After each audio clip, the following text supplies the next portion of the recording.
오늘은 창조절 다섯째 주일 추수감사절입니다.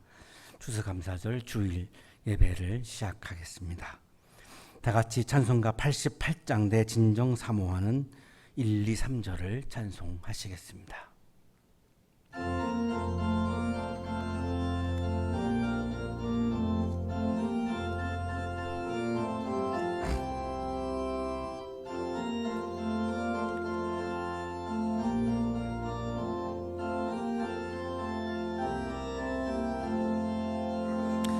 내 진정 사모하는 친구가 되시는 구주 예수님은 아름다워라.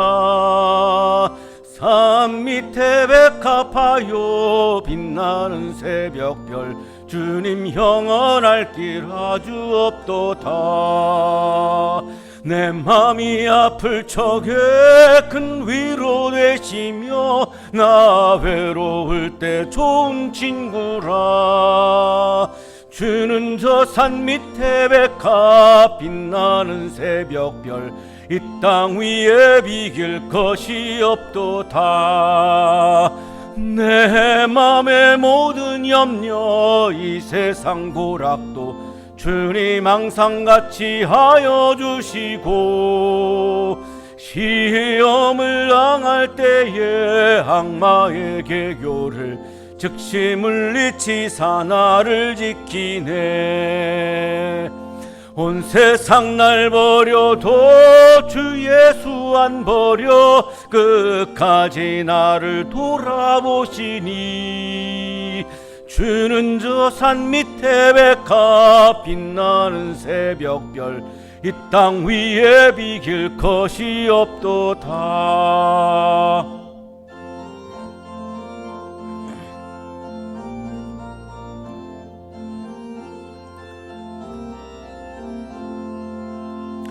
내 맘을 다하여서 주님을 따르면 길이 나를 사랑하리니. 물불이 두렵지 않고 장검도 겁없네. 주는 높은 산성 내 방패시라. 내 영혼 먹이시는 그 은혜 누리고 나 친히 주를 뵙기 원하네.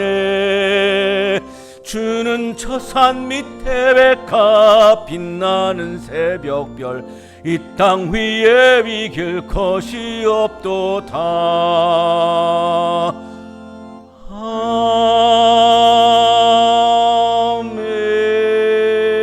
아멘. 하나님은 회개하는 마음으로 나오는 사람들을 물리치지 않으십니다. 이제 우리들의 죄를 뉘우치고 고백합시다.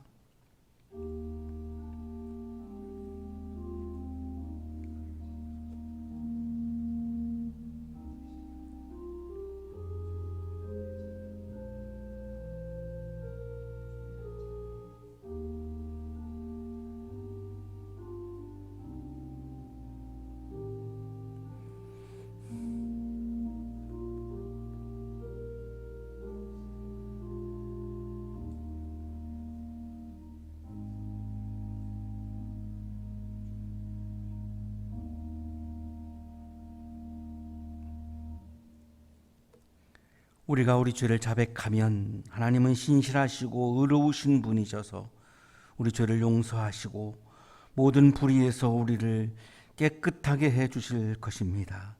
아멘. 다 같이 찬송가 393장 오 신실하신 주 1, 2, 3절을 찬송하시겠습니다.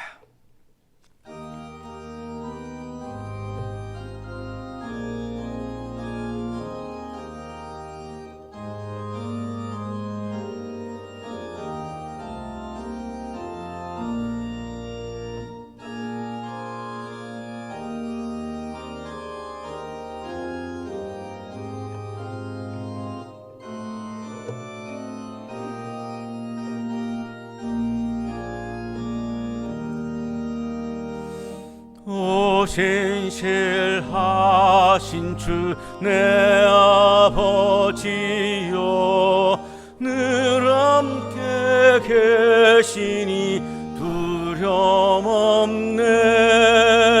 그 사랑 편찮고 날 지키시며 어제나 오늘이 한결같네. 오 신실하신 주, 오 신실하신 주, 날마다 자비를 베푸시며 일용할 모든 것 내려주시니 오 신실하신 주,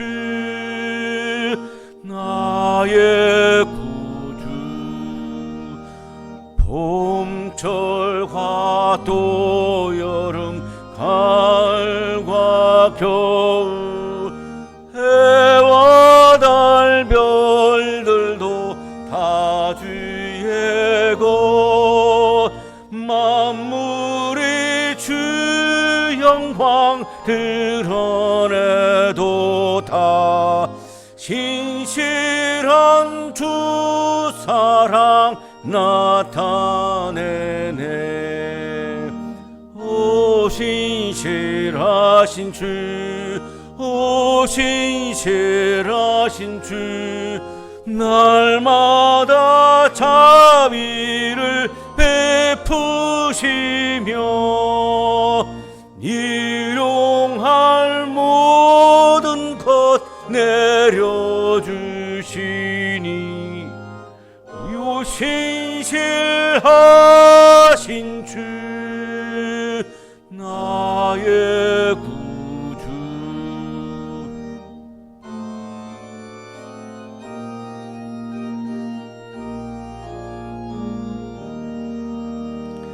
내 죄를 사하여 아니하시고 주 친히 오셔서 인도하네.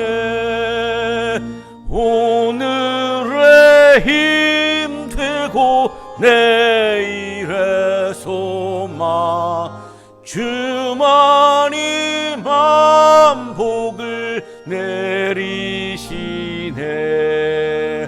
오 신실하신 주, 오 신실하신 주, 날마다 자비를 베푸시며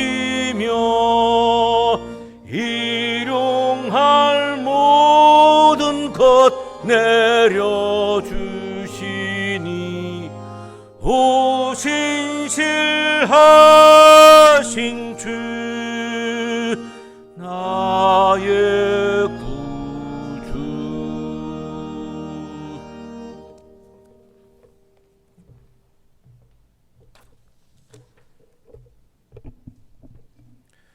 다 함께 기도하시겠습니다. 고마우신 하나님, 감사를 드립니다. 지난 한 해 동안 하나님의 자녀로서 복된 삶을 살아가게 하시고 하나님이 주신 생명과 능력과 힘과 지혜로 세상 가운데서 그리스도인으로 살아가게 하여 주심에 감사를 드립니다. 믿음의 결실과 성령의 열매를 맺으며 살아가게 하시고 주님의 사랑으로 하나님을 사랑하고 이웃을 사랑할 수 있는 삶을 살아갈 수 있도록 인도하여 주신 하나님의 은혜에 감사를 드립니다. 코로나 바이러스로 힘들고 어려운 상황 가운데서도 하나님을 바라봄으로 하루하루 인내의 삶을 살게 하시며 소망을 가지고 살아가게 하여 주심에도 감사를 드립니다. 추수감사절을 맞이하여 우리의 감사의 제목을 올려드리오니 모든 감사를 받아주시고 주께서 흠향하여 주시옵소서. 자비로우신 하나님, 하나님께 감사한다는 것은 우리의 주인이 하나님이 되심을 인정하는 것인데 하나님을 주인으로 섬기는 삶을 온전히 살아가지 못했음을 이 시간 고백합니다. 오히려 내가 스스로 주인으로 여겨 하나님 없이 살아가려고 하는 어리석은 삶을 살았음을 고백합니다. 주님의 은혜를 잊어버리고 주님을 떠나 죄 가운데 거하였던 우리를 용서하여 주시고 하나님의 자비로우심으로 우리들의 죄를 사하여 주시옵소서. 우리의 입술에서 교만과 정죄가 아닌 감사와 사랑이 넘치는 삶이 되게 하여 주시옵소서. 하나님, 코로나와 많은 고난 앞에서도 하나님께 감사의 고백을 할 수 있는 믿음을 다시 한번 우리에게 허락하여 주시옵소서. 하나님의 크신 뜻을 생각하며 어떠한 상황 속에서도 하나님을 바라보고 의지하는 우리 모든 성도들이 되게 하여 주시옵소서. 또한 하나님의 능력과 지혜를 구하며 힘들고 어려운 모든 문제를 해결해 나갈 수 있도록 우리를 다스려 주시고 인도하여 주옵소서. 주님, 우리의 가정을 주님의 손에 의탁합니다. 우리 성도들의 모든 가정이 하나님이 살아계시는 거룩한 처소가 되게 하시고 하나님의 사랑으로 더욱 하나가 되고 하나님을 중심에 모시고 살아가는 우리의 모든 가정이 되게 하옵소서. 거룩하신 하나님, 우리 한양대학교회를 축복하여 주시옵소서. 하나님의 계획 아래에 세워진 우리 교회가 감사가 넘치는 주님의 성전이 되게 하옵소서. 복되고 아름다운 사랑의 결실이 풍성하게 맺어가는 교회가 되게 하옵소서. 캠퍼스 가운데에 하나님의 위로와 사랑을 전하는 안식처가 되게 하시며 한양 가족들에게 큰 위로가 되는 거룩한 전이 되게 하여 주시옵소서. 이 한양 동산을 축복하시고 하나님의 통치가 온전히 이루어지는 믿음의 동산이 되게 하옵소서. 이 동산에서 열심히 공부하는 학생들을 살펴주시고 하나님과 이웃을 사랑하는 사랑의 실천자로 온전히 서게 하시며 이들의 노력이 후에 사랑의 결실을 맺을 수 있도록 주께서 함께하여 주시옵소서. 성도와 가정, 교회와 이 동산 가운데에 하나님을 향한 감사의 제목이 풍성하게 되기를 소망합니다. 에베네셀의 하나님께서 앞으로도 우리를 도우시고 함께하기를 소망하오니 주여 우리를 붙들어 주시옵소서. 이 시간 우리에게 주시는 하나님의 말씀을 듣게 하시고 우리의 삶에서 말씀이 살아나도록 우리를 다스려 주시옵소서. 이 모든 말씀 살아계셔서 함께 하시는 우리 구주 예수 그리스도의 이름으로 간절히 기도드립니다.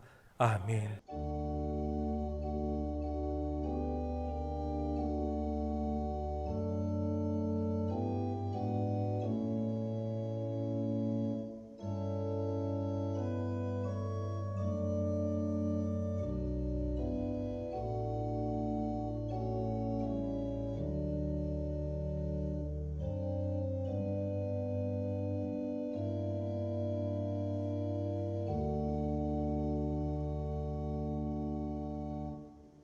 이 시간 우리에게 주시는 하나님의 말씀 빌립보서 3장 4절 후반에서 14절까지의 말씀입니다.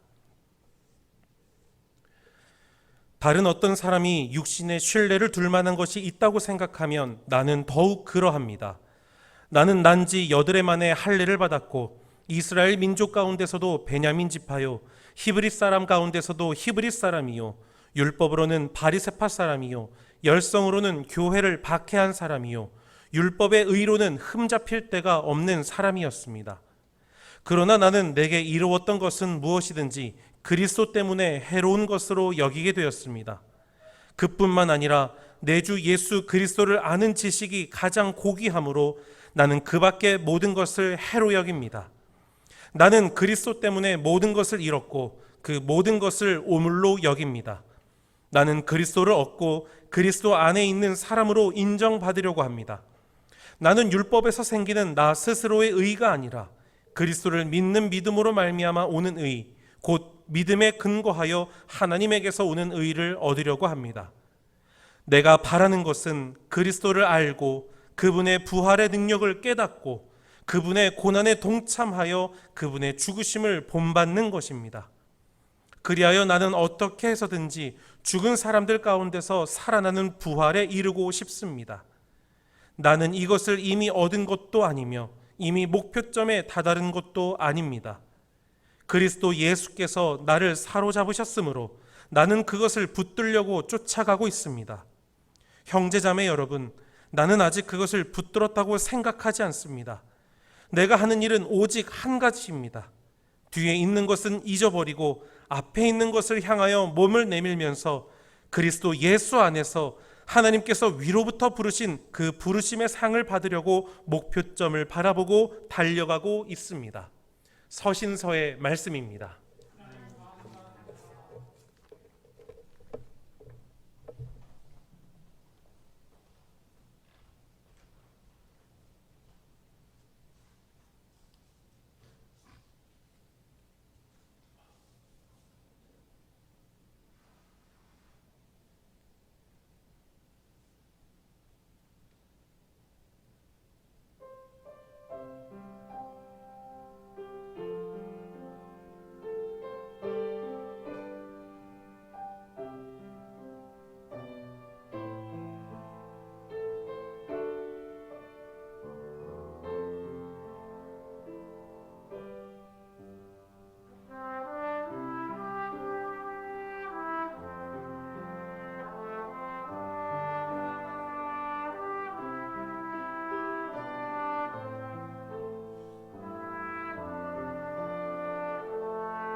헬렌 켈러는 1880년 6월 27일에 미국의 풍족한 가정에서 태어났는데요.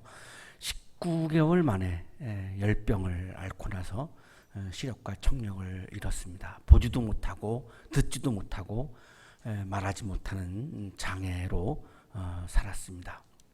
7살 때 앤 설리번 선생님을 만나면서 새로운 세계가 열리기 시작을 했습니다. 하버드 부속 레드클리프 대학에 입학을 했고 1904년에 졸업을 하게 되는데 졸업장에 라틴어로 cum laude, 우등으로라고 이렇게 적혀 있었습니다. 전 세계를 다니면서 강연과 그리고 많은 활동을 했는데요. 1937년에 우리 한국에 오셔서 강연을 하기도 했습니다. 53세 때에 사흘만 볼 수 있다면이라고 하는 제목의 글을 썼습니다. 세계적인 잡지 리더스 다이제스트가 20세기 최고의 수필로 선정을 했던 그런 글입니다. 인용하겠습니다. 첫째 날에 나는 친절과 상냥함과 우정으로 나의 인생을 살만한 가치가 있는 삶으로 만들어 주었던 사람들의 모습을 보고 싶습니다. 사흘만 볼 수 있다면 헬렌 켈러가 1번으로 가장 보고 싶었던 것은 사람이었던 거죠. 먼저 나는 존경하는 선생님 앤 설리번 메이시 선생님을 오랫동안 바라보고 싶습니다. 헬렌 켈러에게 가장 큰 기쁨은 사람이었고 가장 큰 감사는 사람이었던 것입니다. 전날 오후에 나는 숲속을 오래 거닐며 자연의 아름다움에 내 눈을 흠뻑 취하게 하겠습니다. 그리고는 저 찬란한 저녁 노을의 영광을 바라보며 감사의 기도를 드리겠습니다. 헬렌 켈러가 가장 감사했던 것은 사람과 자연이었던 것이죠. 둘째 날 나는 동트기 전에 일어나 밤이 낮으로 바뀌는 가슴 떨리는 기적을 바라보겠습니다. 다음 장소는 메트로폴리탄 미술관입니다. 자연사 박물관이 세상의 물질적 면들을 보여준다면 메트로폴리탄은 인간 영혼의 수없이 다양한 면들을 보여줍니다. 헬렌 켈러의 마음속에 끊임없이 계속해서 가장 기뻐하고 가장 감사하는 것은 사람과 자연임을 계속해서 고백을 하고 있습니다. 이날은 셋째 날이자 내가 볼 수 있는 마지막 날입니다.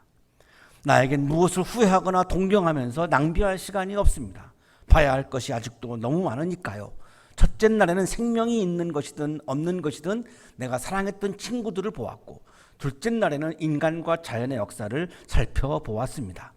그리고 오늘은 현재 사람들이 일하며 사는 세계, 사람들이 이 일 때문에 바쁘게 움직이며 살아가는 여러 모습을 보여주는 곳으로 뉴욕만한 데가 있을까요?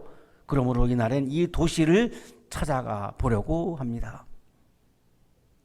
사흘만 평생 아무것도 보지 못하고 살아왔던 이 헬렌 켈러가 3일 동안 보는 것이 허락되어진다면 사람과 자연을 보고 싶다고 고백을 하고 있는 것은 헬렌 켈러의 마음속에 내가 가장 기뻐하고 감사하는 것은 사람과 자연이었던 것입니다. 오늘날 우리는 무엇을 기뻐하고 무엇을 감사하면서 살아가고 있을까요? 교회는, 한국 교회는 무엇을 기뻐하고 무엇을 감사하면서 살아가고 있는 것일까요? 오늘의 성서일과는 우리에게 무엇이 주어져서 기뻐하고 감사하는 것은 일반적인 감사이고, 하나님께서 나에게 물질을 주셔서 감사하는 것은 물질이 주어지면 비신앙인들도 다 감사하는 거기 때문에 그것은 영적인 감사가 아니고 그것은 그냥 일반적인 감사인 거죠. 물질이 주어졌는데 감사하지 않을 사람이 어디 있겠습니까? 그건 신앙인이 아니어도 다 감사하는 거니까 그건 일반적인 감사이고요. 그러면 신앙적인 감사는 뭔가? 영적인 감사는 뭔가? 예수 그리스도를 기뻐하고 감사하는 것이다. 예수 그리스도 존재 자체를 기뻐하고 감사하는 것, 이것이 바로 영적인 감사이다, 신앙적인 감사이다 라고 하는 것을 강조하는 말씀입니다. 우리가 연애를 하면은 사랑하는 사람 자체가 그냥 기쁜 거지, 사랑하는 사람이 그냥 감사한 거지, 사랑하는 사람이 나에게 무엇을 주면 감사하고 나에게 무엇을 안 주면 감사하지 않고 한 것이 아닌 것처럼, 신앙의 감사는, 영적인 감사는 그냥 예수님 자체가, 예수님의 존재 자체가, 예수님 자체를 내가 기뻐하고 예수님 이름만 들어도, 예수님 생각만 해도, 내가 예수님과 함께 있는다라고 하는 생각만 해도 그냥 기쁘고 감사한 것, 이것을 우리는 영적인 감사, 신앙의 감사라고 부를 수 있는 것이죠.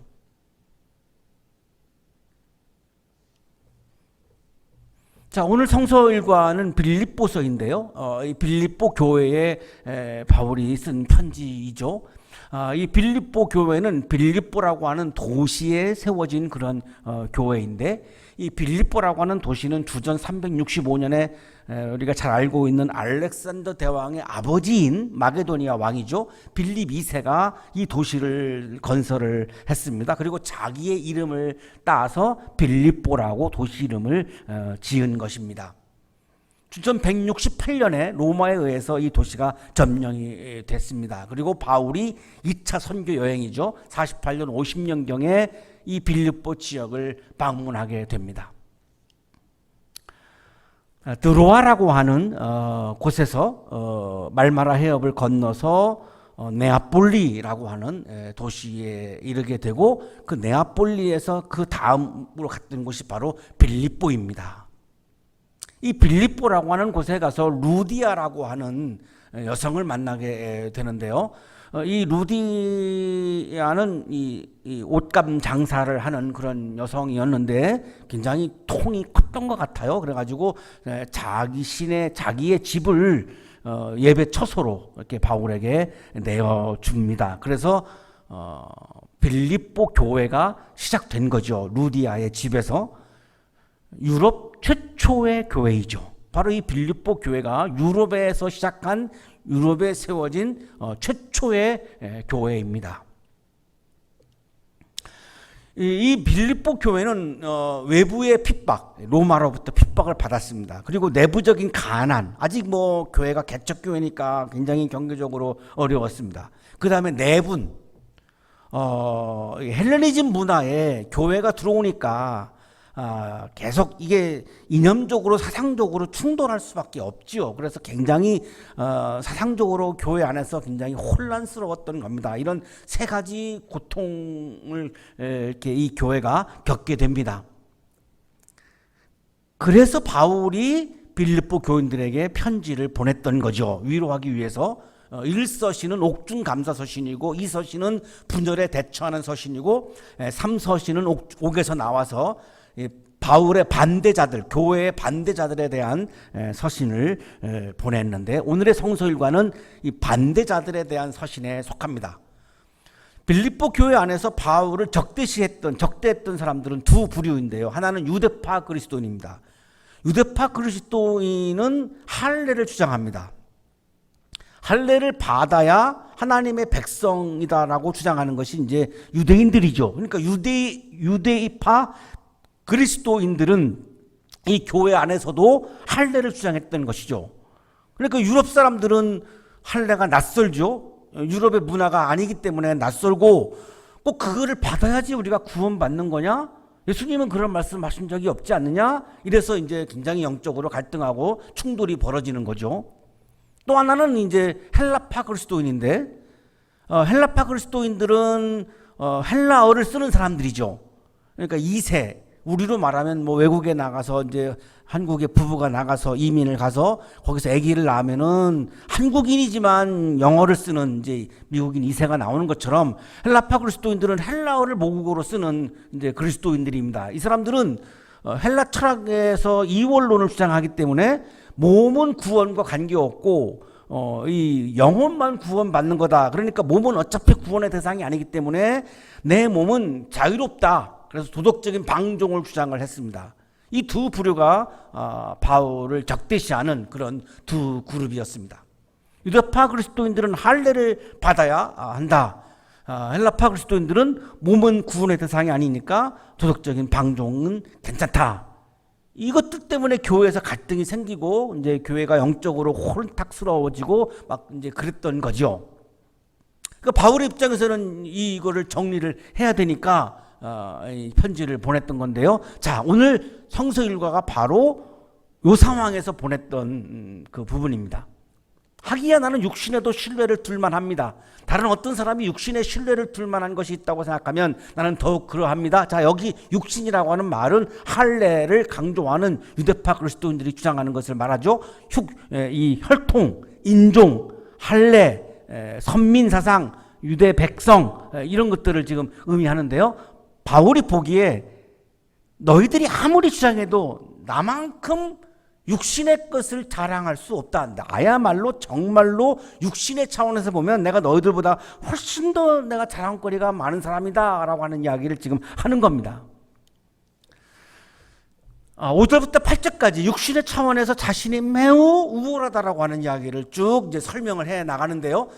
바울 스스로 자기가 육신적으로 자랑스럽다라고 하는 것은 두 가지 차원이었는데, 하나는 출생과 동시에 생겨난 자랑거리들, 그리고 두 번째는 내가 노력해서 성취해서 얻어낸 자랑거리들, 이 두 가지를 이야기를 하는데, 먼저 출생으로 주어진 자랑거리들을 이제 이야기를 합니다. 나는 난지 8일 만에 할례를 받았고 8일 만에 할례 받았습니다. 할례를 받았다라고 하는 것은 선민이라고 하는 의미이죠. 하나님의 백성이라고 하는 의미입니다. 그러니까 이방인들은 유럽 사람들은 할례를 태어나서 할례를 받고 이 기독교인이 된 것이 아니라 개종을 해가지고 기독교인이 된 거니까, 이 너희들은 지금 여기 와 있는 너희들이 기독교인인데 너희들은 개종을 해서 유대인이 된 거지만 나는 태어날 때부터 유대인이었는데 너희들하고 나하고는 비교가 되지 않지 않느냐. 육신을 그렇게 강조하는 것이 내 앞에서는 정말 아무것도 아니다. 나야말로 오리지널 할례 받은 선민, 하나님의 백성이다. 이거를 지금 강조하는 거죠. 이스라엘 민족 가운데서도 베냐민 지파요. 그 사울은 12부족으로 말하면 이제 12지파로 말하면 베냐민 지파인데요. 이스라엘의 초대 왕 사울 왕이 베냐민 지파 출신이죠. 그러니까 자기가 베냐민 지파 출신이라고 하는 것이 굉장히 자랑할 만하죠. 그리고 사울 왕과 자신의 이름이 같아요. 똑같이 사울이에요. 같은 지파에서 태어났기 때문에 그 사울 왕을 아마 염두에 두고 이름을 그렇게 지은 것 같은데, 자신이 이 정도로 훌륭한 가문에서 태어난, 나는 육신적으로 훌륭하다라고 하는 것을 강조하는 거죠. 히브리 사람 가운데서도 히브리 사람이요, 히브리 사람의 반대에 있는 거가 헬라파 유대 사람입니다. 이건 언어로 구분을 이제 하는 건데요. 이스라엘에서 태어나가지고 히브리어 그리고 아람어를 모국어로 쓰는 사람이 히브리 사람입니다. 그런데 이제 외국에서 태어난 유대인은 헬라말을 쓰겠죠. 모국어로 쓰겠죠. 자, 그 사람은 헬라파 유대인입니다. 바울은 오리지널 히브리인이죠. 그러니까 비교가 안 되는 거죠. 나야말로 정말로 오리지널 유대인이다라고 하는 것을 지금 내세우는 거죠. 사도행전 6장 1절에 이 부분이 나오는데요. 그리스 말을 하는 유대 사람이 바로 헬라파 유대인이죠. 히브리 말을 하는 유대 사람들에게 불평을 터뜨렸다. 여기 히브리 말을 하는 유대 사람이 히브리인입니다. 그러니까 바울은 히브리인이죠. 지금 빌립보 교회에 나와 있는 사람들 중에 많은 사람들은 그리스 말을 하는 유대 사람들입니다. 누구 앞에서 지금 출신을 얘기하고 육신적인 것을 지금 얘기하느냐. 지금 바울의 입장이 지금 그런 거죠. 순수한 히브리 혈통이다라고 하는 것을 지금 바울은 지금 강조하고 있죠. 기멘테 율법으로는 바리새파 사람이요. 이 바리새파가 좀 복잡한데요. 김현태 교수의 주석입니다. 자기가 정통 종파에 속했다는 것을 말한다. 바리새파 사람들은 사두개파 사람처럼 로마 정부에 타협하고 타락해서 백성의 원성을 사지는 않았다. 사두개파는 저세상 그룹입니다. 자, 이들은 굉장히 로마와 타협을 했습니다. 바리새파, 이 사람들은 성직자죠. 사두개파는 성직자입니다. 바리새파는 율법을 연구하고 율법을 철저히 지키는 사람들입니다. 평신도들입니다. 자, 이 사두개파와 이 바리새파가 굉장히 양대 산맥이죠. 히브리 사회, 유대 사회를 이렇게 구성하는 양대 산맥인데요. 또 있죠. 또한 혈기를 부려 무모하게 로마 군대에 대항한 열심당과 같지도 않다. 열심당이 또 있었는데요. 이 사람들은 폭력을 동원해서라도 로마로부터 우리가 해방해야 된다라고 해서 독립투쟁을 하는 이런 사람들이 이제 열심당입니다. 또 하나가 있는데요. 세상을 등지고 현실을 도피한 SNF파와 같지도 않다. 이게 로마의 노예가 되고 나니까 이 SNF파 사람들은 다 그냥 산속으로 들어가 버린 거죠. 거기서 그냥 현실을 떠나가지고 그냥 이렇게 살아가는 사람들이 이제 SNF파입니다. 이 네 가지 그룹이 유대 사회를 구성하고 있는 그룹이고, 가장 큰 양대 산맥은 사두개파, 바리새파인데, 바리새파는 로마하고 타협도 안 했고 오로지 율법을 지켜야 된다. 우리는 그래서 율법을 붙잡고 율법을 연구하고 율법을 공부하고 율법을 생활해서 지키고 이거를 철저히 끝까지 고집했던 사람들이 바로 바리새파니까요. 자기들 스스로 굉장히 자존심이 강한 거죠. 굉장히 자부심이 강한 거죠. 다 타락했지만, 다 타협했지만 우리 바리새파 사람들만 유대인들 중에서 로마와 타협하지 않고 하나님의 율법을 끝까지 우리는 지켰다. 이런 그런 자부심이 이제 강한 그런 사람들이 바로 바리새파 사람입니다. 깨끗하다는 거죠. 우리는 이게 섞이지 않았고 굉장히 우리는 깨끗하고 순수하고 이제 이런 자부심이 있다 보니까 이것이 이제 교만으로 가는 거죠. 나중에 이게 교만으로 갑니다. 이 바리새주의가 출발한 것은 출애굽기 19장 5절 6절에 있습니다. 이제 너희가 정말로 나의 말을 듣고 내가 세워준 언약을 지키면 너희는 모든 민족 가운데서 나의 보물이 될 것이다. 온 세상이 다 나의 것이다. 그러므로 너희는 내가 선택한 백성이 되고, 여기에서 선민이 나오는 겁니다. 너희의 나라는 나를 섬기는 제사장 나라가 되고, 여기서 섬기는은 빼고 제사장 나라만 이 사람들이 생각했던 거예요. 너희는 거룩한 민족이 될 것이다. 하나님이 선택한 거룩한 민족은 하나님을 섬기고 세상을 섬긴다라고 하는 의미에서의 구별되어지는 선민이다라고 말씀을 하셨는데, 이게 출애굽기 19장에 나오는 선민의 이 바리새주의의 이 내용인데 유대인들이 여기에서 섬긴다라고 하는 단어를 그냥 빼버린 거죠. 그래서 굉장히 우월감에 빠져 있는 선민 세상을 가지게 됩니다. 자, 바리새인들은 그래서 정결과 성별을 중요하게 여기면서 율법을 아주 깊이 연구하고 철저히 지키는 그런 평신도들이었던 겁니다. 바울은 거기 바리새파에 속해 있던 사람이니까요. 내가 얼마나 율법을 깊이 연구하고 얼마나 내가 열심히 지켰는데 너희들이 감히 내 앞에서 육신적인 거를 지금 들먹거리느냐, 지금 바울이 그렇게 이야기를 하고 있는 거죠. 열성으로는 교회를 박해한 사람이요. 자기 여기 열성은 그냥 우리가 열심을 낸다, 이런 단순한 의미가 아니고요. 아까 잠깐 나왔습니다만 젤로 땅, 젤로스를 말합니다. 그러니까 출애굽 당시에 이제 이 히브리인들이 가나안으로 들어갔는데 히브리 남성들이 모압 여성들과 이제 성적인 관계를 맺고, 그리고 이제 그들이 믿는 신을 받아들여서 우상 숭배에 빠지게 됩니다. 그러니까 아론의 손자, 모세의 형이 아론이죠. 제사장이죠. 그러니까 그러면 이 사람도 제사장입니다. 비느하스라고 하는 아론의 손자가 하나님의 영광을 지키고 이스라엘의 순결과 이스라엘의 정통성을 지키기 위해서 이방인들과 동침하는 히브리 남성들을 창으로 찔러 죽입니다. 이게 구약 성경에 나오는데요. 민수기 25장 7절 8절에 나옵니다. 아론의 손자이자 엘르아살의 아들인 제사장 비느하스가 이것을 보고 회중 가운데서 나와 창을 들고 그 두 남녀를 따라 장막 안으로 들어가 이스라엘 남자와 미디안 여자의 배를 꿰뚫으니 연병이 이스라엘 자손의 사이에서 그쳤다. 실제로 이렇게 했던 거죠. 이 전통이 나중에 로마 시대 때는 로마에 대해서 폭력으로 투쟁하는 열성당, 젤로 땅으로 발전한 겁니다. 자, 바울은 하나님의 영광과 이스라엘의 이 정통성을 지키기 위해서 교회를 핍박했죠. 기독교인들을 다 잡아다가 막 감옥에 집어넣고 이렇게 했습니다.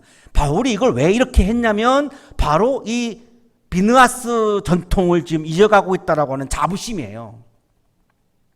이 비느하스 전통에서 나온 게 또 하나가 있는데 그게 이제 마카비라고 하는 사람이 장군인데 독립운동, 독립투쟁을 했습니다. 끝까지 결사항전을 벌인 사람이 마카비라고 하는 사람인데 이 비느하스 전통이 마카비로 이어졌고요. 그리고 이 바울에게도 지금 이렇게 기독교인들을 핍박하는 것도 바로 이런 이스라엘의 정통성을 지키겠다라고 하는 이런 아주 자기 나름대로는 굉장히 숭고한 이념으로 지금 무장을 해가지고 이거를 하고 있는 거죠.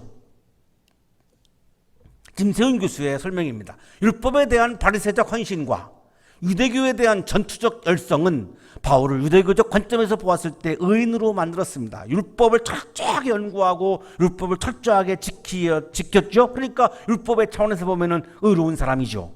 이스라엘의 정통성을 지키기 위해서 사람들을 막 기독교인들을 잡아다가 감옥에 집어넣는 그런 열정을 보였죠. 자, 그러니까 유대교로 볼 때는 굉장한 의로운 사람이고 흠잡을 데가 없는 사람인 거죠.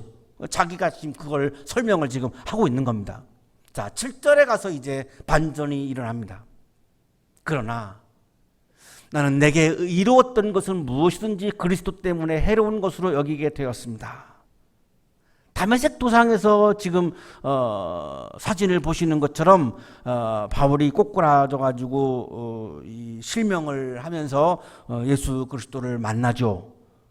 예수 그리스도를 만나는 경험을 한 이후에는 자기가 그렇게 중요하다고 생각했던 젤롯 땅의 이념, 비느하스 전통의 이념, 이스라엘의 정통성을 지키겠다라고 하는 그 철저한 이념, 또 내가 하나님을 가장 사랑하는 사람이다라고 하는 그런 자부심을 가지고 있는 율법을 연구하고 지키는 그런 바리새적인 전통, 내가 히브리 사람이라고 하는 자랑스러움, 내가 할례 받은 선민이라고 하는 자랑스러움, 이런 것들이 다 나에게 해로운 것으로 깨닫기 시작을 했습니다. 왜냐하면 이런 것들 때문에 예수를 핍박하고 기독교인들을 핍박했다라고 하는 것을 알게 되었으니까요. 내가 이런 것들을 붙잡고 살다가 보니까 내가 예수를 만나지 못했고, 이런 것들을 내가 자랑스럽게 여기다가 보니까 기독교인들을 핍박하고 내가 예수를 핍박하는 어처구니 없는 짓을 하면서 내가 살아왔구나. 내 인생이 너무나 허무한 거였구나. 내가 왜 이렇게 바보같이 살아왔던가. 이런 걸 깨닫고 나니까 지금 많은 유대인들이 지금 교회에 와가지고, 빌립보 교회에 와가지고 그런 히브리 전통, 혈통, 인종에서 나오는 수많은 자랑거리들을 막 주장을 하는데, 그것들에 대해서 나는 이런 경험을 했다라는 얘기를 하는 거죠. 내가 예수를 만나고 보니까 그거는 나에게 이로운 것이 아니었고 해로운 것이었다라고 지금 이야기를 간증처럼 하는 거죠. 출생으로 얻은 자랑거리들, 성취해서 얻은 자랑거리들, 이것들이 다 그리스도를 만난 후에는 해로운 것임을 깨닫게 된 거예요. 여기서 해롭다라고 하는 말은 헬라어로 제미안인데요, 손해를 의미해요. 이런 것들이 나에게 이익을 준 것이 아니라 손해를 주었다. 예수를 만나지 못하게 했고, 예수를 핍박하게 했고, 기독교인들을 핍박하게 했으니, 교회를 핍박하게 했으니, 이게 나의 자랑거리가 아니고 나의 이익이 아니었고, 나에게는 제미안, 나에게는 손해였다라고 하는 것을 지금 이야기하고 있는 거예요. 자, 여기서 지금 가치의 돌이킴이 일어나고 있죠. 우리가 지난주에 돌이킴, 슈브, 메타노이아라고 하는 에스겔서의 단어를 우리가 봤었는데요. 지금 바울이 돌이키고 있는데요. 가치의 돌이킴이에요. 그런 출생과 동시에 얻어졌던 많은 자랑거리들, 내가 노래 걸려서 얻었던 많은 자랑거리들, 이것들을 내가 굉장한 가치로 여기며 살아왔는데 지금 예수를 만나고 나니까 그것이 다 가치가 없어졌어요. 왜요?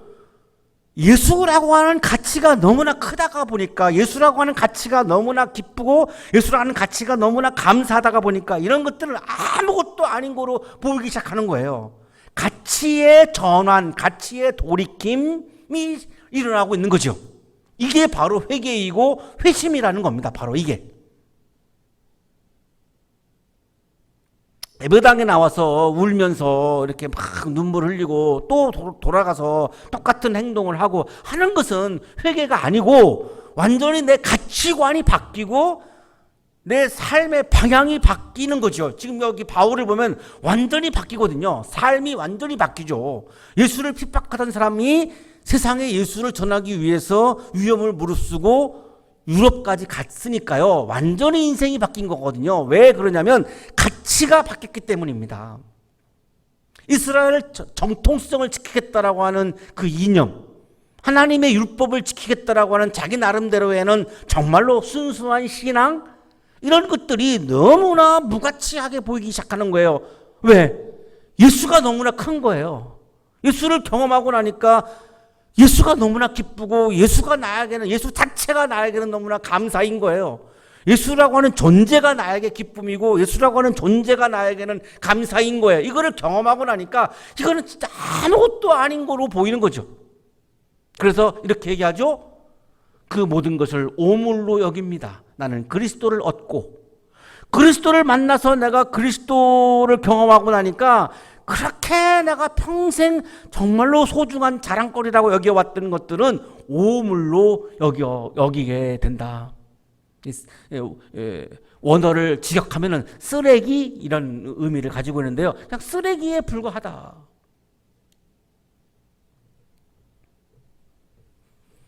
그런 것들이 얼마만큼 그동안 내가 예수를 만나는 것을 방해하고, 내가 예수 신앙을 갖는 것, 내가 예수를 기뻐하는 것, 예수를 내가 그냥 감사하는 것을 내가 얼마나 이것들이 방해해 왔는가를 지금 깨닫고 있는 거죠. 할례라는 선민의 우월감, 베냐민 지파라는 출신의 우월감, 히브리 사람이라는 인종의 우월감, 바리새인이라고 하는 율법의 우월감, 이스라엘의 정통을 지키기 위해 폭력을 사용하는 열성, 할례라고 하는 선민의 우월감, 베냐민 지파라는 출신의 우월감, 히브리 사람이라고 하는 인종의 우월감, 바리새인이라고 하는 율법의 우월감, 이스라엘의 정통을 지키기 위해 폭력을 사용하는 열성, 이 우월감과 열성은 바울에게 진정한 기쁨과 감사를 주지 못했음을 깨달은 것입니다. 여기 우월감 앞에다가 한번 넣어보시죠. 내가 나를 우월하다고 생각하게 하는 요소들을 한번 넣어보시면 좋을 것 같아요. 할례라는 선민의 우월감, 여기 우리는 할례랑 관계가 없으니까 여기다가 지금 나를 우월감을 갖게 하는 것들을 한번 쭉 한번 열거해 보시죠. 그런 것들이 진정한 기쁨과 감사를 나에게 줄까요? 못 줍니다. 오늘날 우리에게 우월감을 가져다 주는 거, 예를 들면 물질, 명예, 권력, 이런 것들이 순간적인 기분 좋음, 순간적인 쾌락을 가져다 주지만 진정한 영원한 기쁨, 영적인 기쁨, 그 감사는 불러일으키지 못하는 것을 우리가 다 경험을 하고 있죠. 그리스도 안에 있는 사람으로 인정받으려고 합니다. 그리고 이걸 깨닫고 나니까 바울은 이제 이렇게 고백하는 거죠. 나는 그리스도 안에 있는 것을 소망합니다. 율법에서 생기는 나 스스로의 의가 아니라 그리스도를 믿는 믿음으로 말미암아 오는 의, 곧 믿음에 근거하여 하나님에게서 오는 의를 얻으려고 합니다. 율법에서 오는 나를 우월하게 했던 그런 의로움이 아니라 하나님의 은혜로 나에게 주어지는 의로움을 나는 경험하고자 합니다. 왜 그리스도 안에 있는 사람을 소망했을까요? 그리스도 안에 있으면 그리스도가 기쁘고 그리스도가 감사하기 때문입니다. 내가 그리스도 안에 있는가, 그리스도 바깥에 있는가를 진단하는 것은 딱 이거입니다. 내가 그리스도를 기뻐하고 그리스도를 감사하고 있으면 내가 그리스도 안에 있는 겁니다. 오로지 물질을 내가 기뻐하고 물질을 감사하고 있다면 물질 안에 있는 겁니다. 내가 오로지 권력을 기뻐하고 권력을 감사한다면 나는 권력 안에 존재하고 있는 거고요.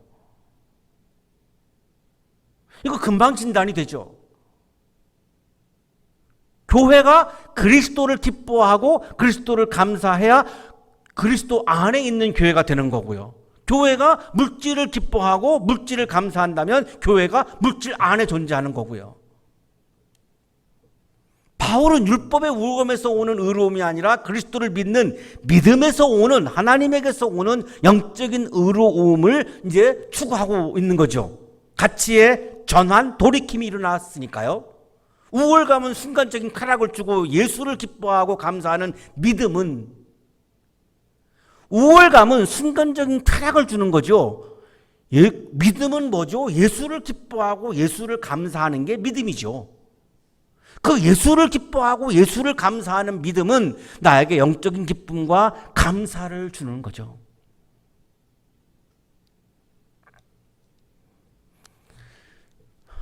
빌립보서 4장에 나오죠? 항상 기뻐하라. 우리가 질문하는 것 중에 하나인데요. 어떻게 내가 몸이 아픈데 감사합니까? 그거는 그리스도를 기뻐하고 그리스도를 감사한다라고 하는 의미예요. 그리스도 자체를 내가 기뻐하고 그리스도를 자체를 내가 감사한다면 항상 감사할 수 있죠. 내가 몸이 아파도 감사할 수 있고 경제적으로는 어려움을 당해도 감사할 수 있죠. 왜? 예수에 대한 감사가 너무나 크니까요. 예수에 대한 기쁨이 너무 크니까요.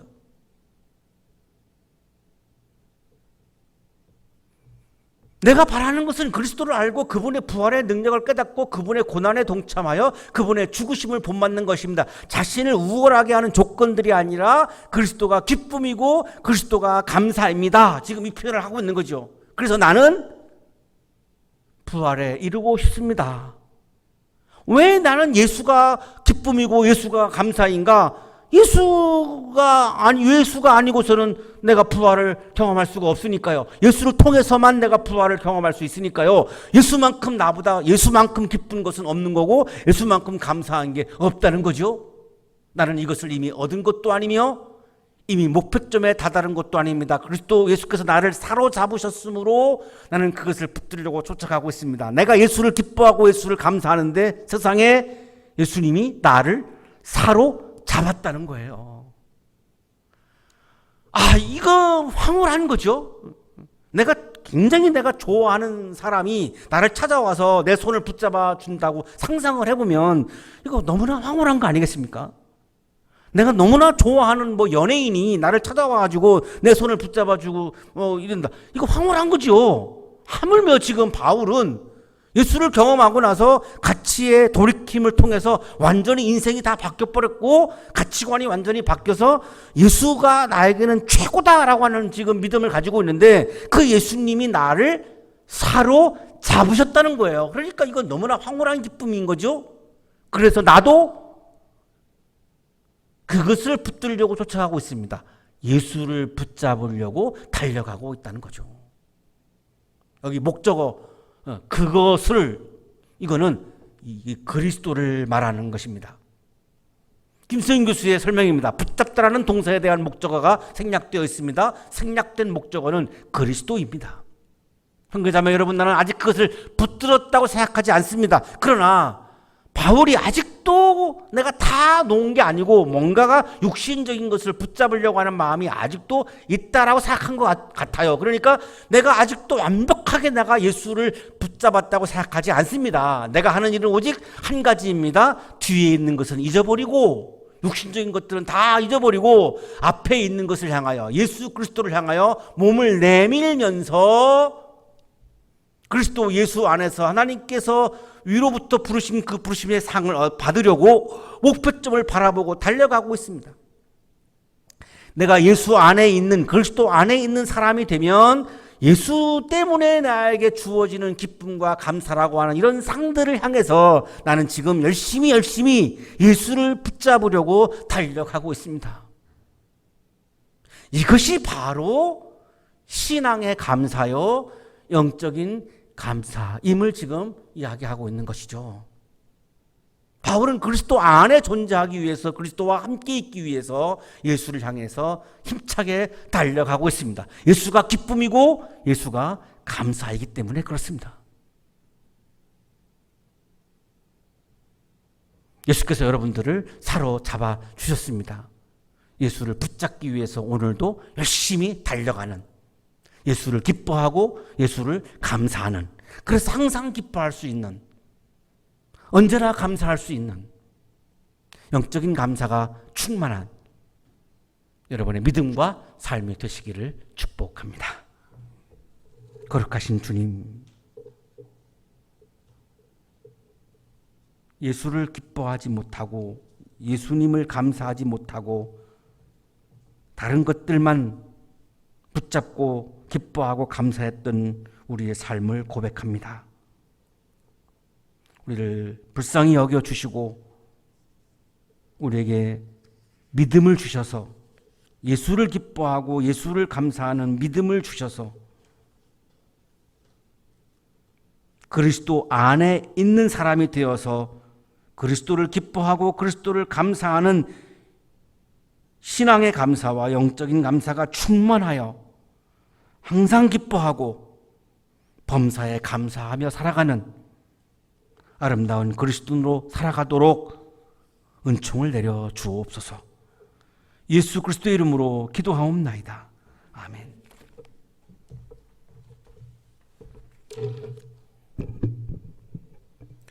우리 교회 소식 알려드립니다. 이번 주일은 추수감사절 그리고 창조절 5째 주일로 지켜 예배를 드립니다. 우리 다음 주일은 창조절 6째 주일로 지켜 예배를 드리겠습니다. 다음 주 성서일과는 출애굽기 32장 1절에서 14절까지의 말씀 제목은 애원입니다. 우리 주중에 성서일과 말씀을 묵상하시기를 바랍니다. 오늘은 추수감사절 예배로 하나님께 예배를 드립니다. 우리 한 해 동안 하나님께서 우리에게 주신 은혜를 기억하시고 감사하는 마음으로 우리 추수감사 예물을 준비하여 드리시기를 바랍니다. 우리 매일 아침 우리 시간을 정해두고 함께 합심하여 기도하고 있습니다. 우리 계속 힘써 기도하시기를 바랍니다. 기도하실 때에 우리 코로나 바이러스가 아직까지 기승을 부리고 있고 조금씩 또 확진자가 줄어들고 있는데 속히 이 모든 상황이 해결될 수 있도록 또 이로 인하여 고통받고 또 아파하는 이들 하나님의 위로와 평강이 함께할 수 있도록 기도해 주시길 바라고 또 우리 한양 동산과 우리 한양 대학교회 가족들을 위해서 함께 중보해 주시기를 부탁드립니다. 우리 계속 온라인으로 가정에서 예배를 드리고 있습니다. 우리 진실한 마음으로 하나님께 예배를 드리는 예배자가 되시기를 주님의 이름으로 부탁드립니다. 헌금 계좌로 드리시는 분들 헌금 항목 우리 정기수 재무부장님께 우리 계속 문자로 보내주시기 바랍니다. 특별히 오늘 추수감사 예물을 드리신 분들은 또 추수감사 예물 항목을 적으셔서 보내주시면 감사하겠습니다. 교회 소식 여기까지입니다. 주님 앞에 감사의 예물을 드리겠습니다.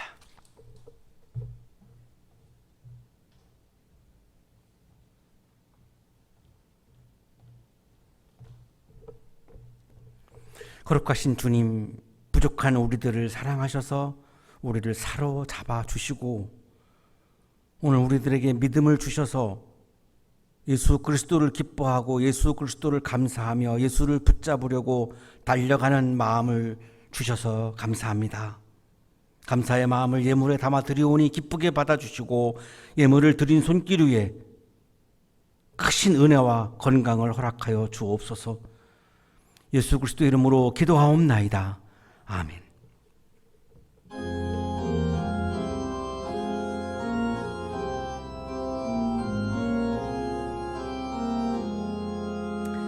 주 앞에 모든 일 잘 행케하시고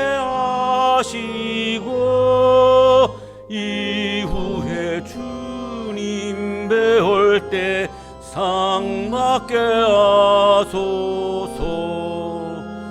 나 항상 깨어서 늘 기도드리며 내 믿음 변치 않도록 날 도와주소서.